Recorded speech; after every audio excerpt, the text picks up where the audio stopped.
Olá, olá, queridos! Tudo bem? Boa quinta-feira, bom final de semana para todos vocês. Vamos falar um pouco sobre o Fernando Mendonça e começar a falar sobre o Draft da NFL. A gente começa oficialmente hoje nossa cobertura sobre o Draft 2026 da NFL e temos que falar sobre a primeira escolha geral, né? Vou começar falando sobre isso daqui a pouquinho.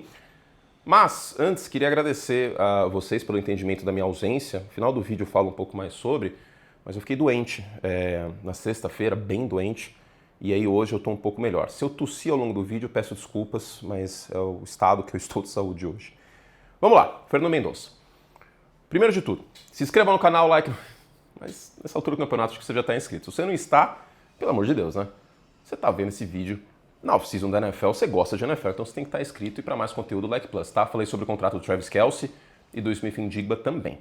Ó, vamos lá, primeiro de tudo, agora é sério. Ele é a primeira escolha geral. Não vou ficar fazendo suspense, não vou ficar vendendo peixe por conta aí do evento, do draft, etc. Não é spoiler, é óbvio, tá? Os Raiders, obviamente, precisam de um quarterback. Os Raiders não têm um bom quarterback de verdade desde o Derek Carr, em 2016. Os Raiders não têm um quarterback que permitem ao time vencer um Super Bowl desde o Rich Gannon, 2001/2002. Então, assim, eles precisam de dignidade na posição de quarterback. Com o Tom Brady sendo um acionista minoritário do time, isso fica mais ainda latente, né? Inclusive, saiu notícia essa última semana que o Brady chegou a sondar a voltar da aposentadoria. Realmente é uma pessoa que não consegue ficar quieta. Não julgo. Eu falando, né? Fazendo um vídeo doente aqui, não posso falar. Então, assim, é mais do que evidente que os Raiders precisam de quarterback. Aliás, esse é um outro vídeo que eu vou fazer, né? Quais times precisam de quarterback, porque para além do Fernando Mendonça, outros times vão draftar quarterback, e também quais são as necessidades dos times. A gente vai falar sobre isso na semana que vem. A questão é a seguinte: não tem bom quarterback nesse draft, em potencial, bom prospecto, para além do Fernando Mendonça. Bom prospecto de verdade. Não tem. O Ty Simpson é um quarterback que derreteu ao longo do ano. E aí eu vou abrir um parênteses. Eu acho uma atrocidade o Dan Orlovsky falar que o Ty Simpson é um prospecto melhor do que o Fernando Mendonça. É uma atrocidade. Pode ser que o Ty Simpson tenha uma carreira melhor que o Fernando Mendonça? Pode, especialmente se o Simpson for draftado pelos Rams, por exemplo. Mas hoje, o Mendonça é um prospecto melhor. O Simpson derreteu em Alabama ao longo do ano, tem um histórico de lesão. O Fernando Mendonça é um cara que evoluiu ao longo do ano e no playoff do college ele mostrou muito valor. Vide, se vocês quiserem assistir melhores momentos ou tape, assistam o jogo de Ohio State e o jogo de Miami, especialmente o final dos jogos. Então ele foi um cara que foi crescendo, crescendo e crescendo. Quem é o Fernando Mendonça? Campeão nacional, vencedor do Heisman. É um quarterback que tem uma espiral bonita no passe, primeira coisa que já chama a atenção. É um quarterback que ele tem uma boa antecipação, é um quarterback que tem como uma virtude, por exemplo, o back shoulder, aquele passe no ombro de fora do recebedor no perímetro. Aliás, ele trabalha muito bem os passes no perímetro. Eu estou com minhas anotações aqui do report dele. O coração dele é fora da curva. É um jogador que tem muita, muita vontade. Inclusive, no tape dele de Ohio State, ele toma uma pancada no início do jogo e aí ele volta para o jogo como se nada tivesse acontecido. É um cara que não desiste, e ele não desistiu na carreira dele, porque Indiana não foi o primeiro time dele, sem contar o fato de que ele colocou Indiana no mapa do college football. O Fernando Mendonça, inclusive, é um jogador que tem uma reputação de ser muito inteligente. O fato, inclusive, dele quase ter jogado futebol americano sem bolsa por Yale, que é uma das universidades academicamente mais fortes dos Estados Unidos, a Ivy League, acho que isso fala bastante sobre ele. O Fernando Mendonça tem um release compacto, tem uma mecânica que eu gosto, é um jogador esguio, é um jogador que, como eu posso dizer isso? Acho que dá para falar simplesmente que ele é brilhante na red zone, tem mobilidade para correr com a bola, né, e ele fez isso no playoff do college. E eu acho que ele não tem nada no jogo dele que lhe desabone como um passador. E ele é um jogador que talvez, assistindo ao tape dele, você não se impressiona. Você não vai ficar, uau, tipo, não é o tape do Caleb Williams, por exemplo, em USC.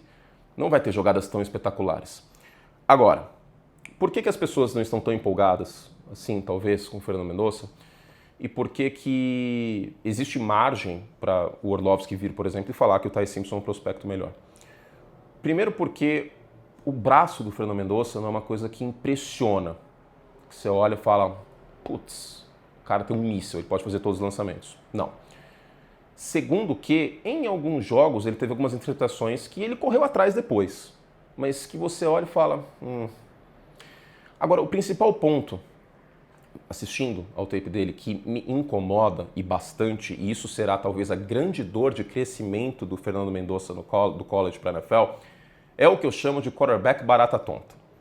Você já jogou Madden contra alguém pela primeira vez, essa pessoa nunca pegou um controle de videogame na vida, e aí ela aperta X para fazer o snap, ela não sabe para onde ela vai, ela fica de um lado para o outro, assim, que nem doido. O Fernando Mendonça, em alguns momentos, especialmente com pressão pelo meio da linha, ele entra no modo quarterback barata tonta. Que é quando você dá uma chinelada na barata, ela fica de um lado para o outro fazendo zigue-zague.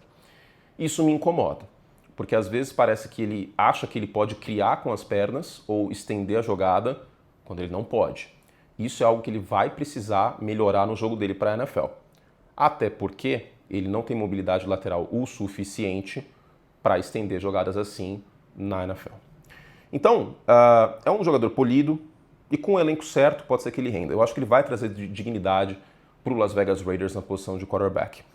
Ele não empolga, não é uma coisa assim que você fala, nossa, mas é um jogador que teve 41 touchdowns no ano passado, é um jogador que, eu falei das interceptações, mas foram 6, não é um número também que assusta.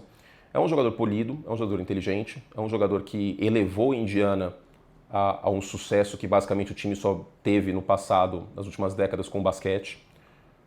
É um jogador com boa estatura, quando a gente fala de draft, a gente tem que falar isso, né? Ele tem 6'5", né? Então mais de 1,90 m. Uma boa estatura, peso, ele é o physique do rolê, que é a expressão, né? Não o rolê de dar um rolê, mas é uma expressão em francês, porque quando o ator parece, tipo, Schwarzenegger como exterminador, tem o physique do rolê. Você olha e fala, tá, o Schwarzenegger é o exterminador. Então, você olha pro Fernando Mendonça, tá, quarterback. Mas ele não empolga. Só que não empolgar não significa que você tem que esperar o ano que vem, porque o ano que vem vai ter o Archie Manning. Os Raiders não estão em posição de fazer isso. Até porque os Raiders precisam do mínimo de dignidade na posição de quarterback, porque eles estão numa divisão que tem uma das melhores defesas da NFL com os Broncos e o Bo Nix, que é um quarterback acima da média, o Patrick Mahomes e o Justin Herbert, que é o nosso what if man, né? Mas é um bom quarterback, obviamente, o Justin Herbert. Então não dá para os Raiders simplesmente continuarem com esse carrossel de quarterbacks que eles estão nos últimos anos. Qual é a comparação? Eu vi gente falando sobre Matt Ryan, eu vi muita gente falando sobre Jared Goff. Eu sinto o Fernando Mendonça em termos de assertividade e não força de braço. Assertividade como o Joe Flacco e precisão como o Jared Goff. Então, para mim, ele é um híbrido de Goff com Flacco. Talvez faça sentido. Ou seja, é um quarterback que, com o elenco certo, eu acho que ele pode render. Vale a primeira escolha? Eu acho que vale, especialmente num ano como este, que a gente não tem quarterbacks que eu confio tanto para além do Mendonça. Claro, a gente vai ter aqui no canal o Top 5 Quarterbacks. Eu vou falar tudo isso aqui de novo, porque a gente está em março, as pessoas ainda não estão ligando tanto pro draft, eu sei disso. E a gente vai falar sobre os outros quarterbacks, que olha, foi difícil assistir, ainda mais que eu estava doente. Foi difícil assistir tape essas últimas semanas dessa galera aí, porque que pariu. Assim, os quarterbacks dessa classe, eles têm uma vontade de fazer besteira, que é uma coisa assim comovente. Comovente. Carson Beck, Nussmeier, essa galera é muito boa em fazer besteira. Talvez algum deles deem alguma coisa, mas a gente vai falar sobre isso nesse vídeo que eu vou falar sobre os quarterbacks, sabor quarterback que a gente tem nesse draft, tá bom? Nas outras posições também, vou fazer um vídeo só sobre o Love, running back de Notre Dame, fazer um vídeo sobre os wide receivers desse draft, sobre os safeties também. É uma classe muito talentosa em safety, é uma classe com bastante talento em wide receiver, é uma classe com profundidade em edge rusher, mas não é uma classe muito boa em quarterback, eu não acho uma classe muito boa em offensive tackle e em defensive tackle. A gente vai falando sobre isso nas próximas semanas, tá bom? Mês de abril inteiro, cobertura aqui do draft no canal. Gente, obrigado, peço desculpas pela ausência nos últimos dias, eu tive Covid, na última sexta-feira eu comecei a ficar muito mal, parecia que o Micah Parsons me deu 6 sacks, assim, uma coisa tipo, com muita dor no corpo e fraqueza. Eu ainda tô com tosse, não sei como eu não tossi nesses últimos 10 minutos. Os outros vídeos de membros que eu gravei hoje, eu acabei tossindo. Eu ainda tô me sentindo meio avoado, meio mal, mas falei, putz, eu não posso mais estender esses vídeos, postergar, porque primeiro que eu preciso trabalhar, preciso mexer, preciso, né? Segundo, porque vocês não podem ficar sem conteúdo, né? Eu vou me sentir mal, tem muita gente que, sei lá, espera por isso e tem muitos membros aqui que estão pagando por isso, então eu me senti compelido a vir gravar. Minha voz não está tão boa ainda, enfim. E peço desculpas também se a menção à Covid foi gatilho para alguém, né? Mais de 600 mil pessoas morreram no Brasil e foi terrível tudo o que aconteceu. Minha solidariedade se você perdeu alguém próximo. Foi tudo muito terrível o que aconteceu. Felizmente, estou vacinado, 3 vacinas e tudo mais, mas eu fiquei bastante derrubado com febre, tosse seca que eu ainda estou, fazendo inalação, mas estou bem, estou melhorando. Hoje só estou com tosse seca, já não estou mais com fraqueza, dor no corpo. Seguimos, tá bom? Pelo menos foi agora e não na semana do draft, né? É isso. Vacinem-se, vacinas salvam vidas. Não se esqueçam nunca disso. Beijo carinhoso, fizemos todo o bem que podíamos e até a próxima. Tchau.